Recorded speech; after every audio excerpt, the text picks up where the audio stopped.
Directives européennes sur l'efficacité énergétique, plan bâtiment Grenelle en France, les performances énergétiques sont d'actualité et vont influencer l'avenir. Les exigences toujours plus élevées des réglementations thermiques, la mise à jour des règles professionnelles et des documents techniques unifiés impactent l'ensemble de la filière. Traiter l'étanchéité à l'air est un passage obligé pour construire des bâtiments basse consommation, puisque ça a un impact sur la consommation de 10 à 15 kWh par mètre carré par an en fonction du type de bâtiment. Mais ça n'a pas uniquement un impact sur la consommation et c'est pour ça que c'est devenu une exigence réglementaire. En effet, traiter l'étanchéité à l'air a aussi un fort impact sur la qualité d'air intérieur. Par ailleurs, traiter l'étanchéité à l'air permet d'améliorer le confort acoustique et le confort thermique dans le bâtiment. Et une bonne étanchéité à l'air est un bon reflet de la qualité de la construction. Alors l'étanchéité à l'air, est-ce que c'est innovant? Je dirais non, puisque ça existe depuis une trentaine, quarantaine d'années dans les pays nordiques. Les composants qui sont utilisés, pareil, donc ils ont 15-20 ans de recul.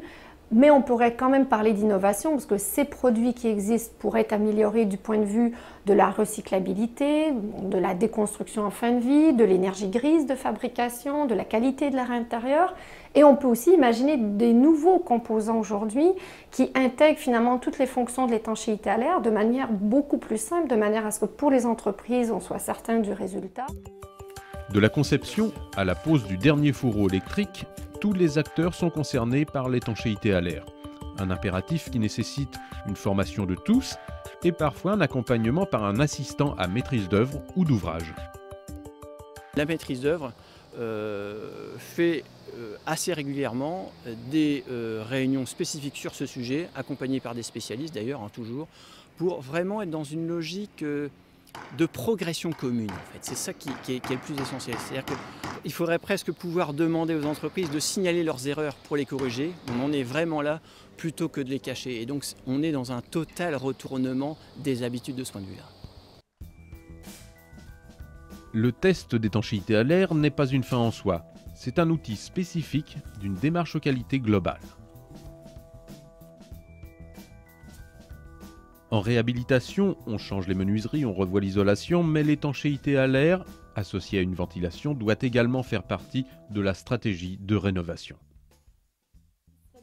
Pour que la performance dure dans le temps, il faut prévoir dans le plan d'étanchéité les modifications possibles d'un bâtiment, les aménagements des combles ou la transformation de locaux non chauffés par exemple.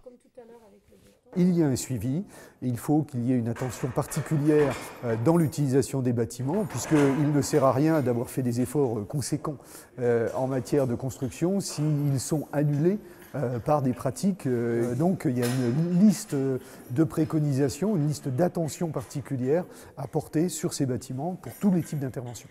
Il faut qu'il y ait un pilote, il faut qu'il y ait un pilote qui soit sensible à ça et qui fasse passer le message à toutes les entreprises. Bon, normalement, c'est le rôle du maître d'œuvre. Donc il faut que le maître d'œuvre soit vigilant et soit conscient du problème.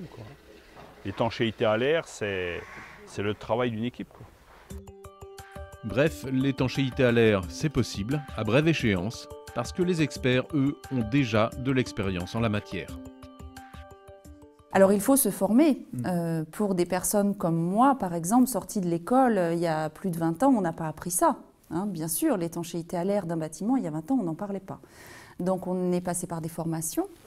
Ces formations sont très importantes avec l'équipe qui va réaliser ce chantier, puisque ça nous permet de voir vraiment tous ensemble la problématique d'approche en construction neuve et en réhabilitation, ce sont d'autres problématiques. C'est vraiment un défi qui est lancé aux entreprises d'aujourd'hui, cette mise en œuvre de l'étanchéité à l'air.